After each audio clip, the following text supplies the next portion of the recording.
V stand in the faith of God.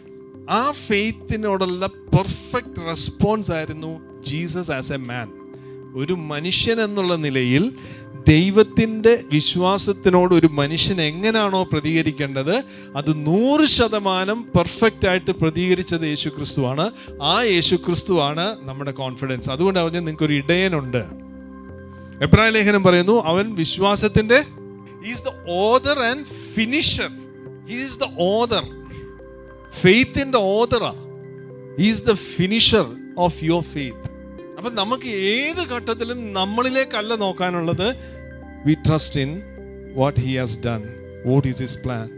എന്തൊരു freedom എന്ന് പറഞ്ഞറിയിക്കാത്ത പിന്നീട് നമുക്ക് ഒറ്റ കാര്യമുള്ളൂ, എനിക്ക് ദൈവമേ എനിക്ക് എക്സ്പീരിയൻസ് ചെയ്യണം, ദൈവത്തെ എനിക്ക് ആ ചേർന്നിരിക്കുന്ന അനുഭവം, എനിക്ക് ശബ്ദം കേൾക്കണം, എനിക്ക് ആത്മമണ്ഡലം കാണണം. ഞാൻ പ്രാർത്ഥിച്ചു, ഞാനിങ്ങനെ നമ്മൾ കൊച്ചു പിള്ളേർ വർത്താനം പറയുന്ന പോലെ വർത്താനം പറയുന്ന കാര്യങ്ങൾ പറഞ്ഞു, ദൈവമേ I want to see the spirit world.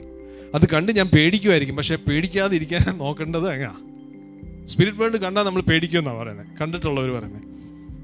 ചില വ്യക്തികളുടെ സ്പിരിറ്റ് ലൈഫ് ഓപ്പൺ ആക്കി കണ്ടു കഴിഞ്ഞാൽ നമ്മൾ പേടിക്കുമെന്നാണ് പറയുന്നത്. അതൊന്നും പേടിക്കാതെ ഞാൻ നിൻ്റെ കൂടാ.